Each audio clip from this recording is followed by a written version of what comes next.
Mr. President, broadband deployment has long been a priority of mine. It's something that's important to my home state of South Dakota, where many rural communities still lack access to a reliable internet connection. And it's something I've worked extensively here on in the Senate. More than 3 years ago, Congress created the $42.5 billion BEAD program to bring broadband services to unserved parts of the country, like those in my state.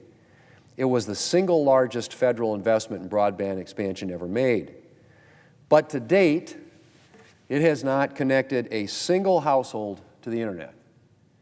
That's right, not $1 of this $42 billion program has gone to connect even one household to the internet.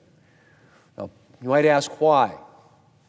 Well, because the Biden administration chose to add a host of conditions to the funding that made it unworkable for many providers like those serving rural areas in my home state of South Dakota. They added union labor and climate requirements.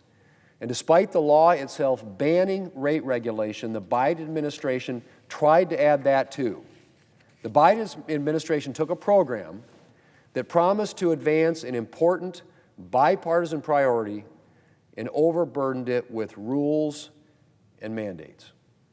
The administration added so many requirements that the program couldn't fulfill its core function, which was connecting households to the internet.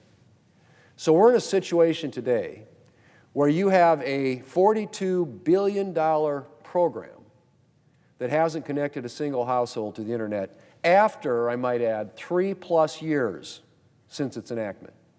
Think about that. $42 billion, 3 years ago, authorized, not a single dollar spent, not a single household connected. Why? Because the Biden administration weighted it down with so much of their liberal wish list agenda that the providers in this country were unable to even use it. Well, now we got a new administration in the White House. And Commerce Secretary Howard Lutnick is committed to finally getting this program off the ground and beginning to connect unserved Americans to the internet. This morning, I'm sending a letter to Secretary Lutnick with several of my colleagues on the Commerce Committee urging his department to remove the Biden administration's extraneous requirements that are preventing this program from doing what it was designed to do. We're asking Secretary Lutnick to look at the restrictive labor requirements in the program that disadvantage rural communities and states with few union workers, right-to-work states like mine in South Dakota. We're urging the Commerce Committee, or Commerce Department, I should say, to remove provisions that favor government-owned networks over private investments and guidelines that prioritize certain technologies over others, which contradicts, again, Congress's direction for the program to be technology neutral.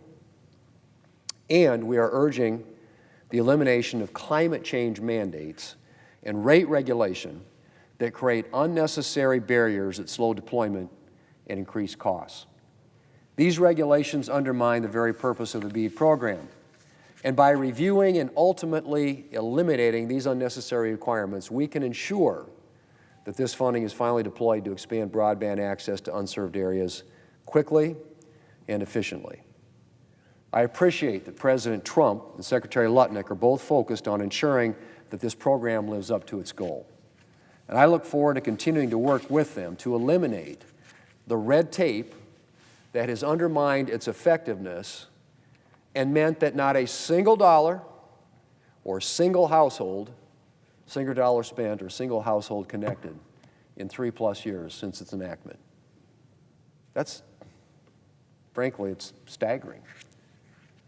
The National Telecommunications and Information Administration, or NTIA, which is responsible for administering the BEAD program, will need to be a key partner in that effort.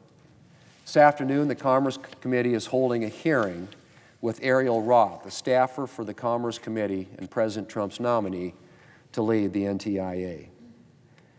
Ms. Roth is very familiar with the burdens that have weighed down the BEAD program, and I'm looking forward to working with her to remove these barriers to broadband deployment after she's confirmed.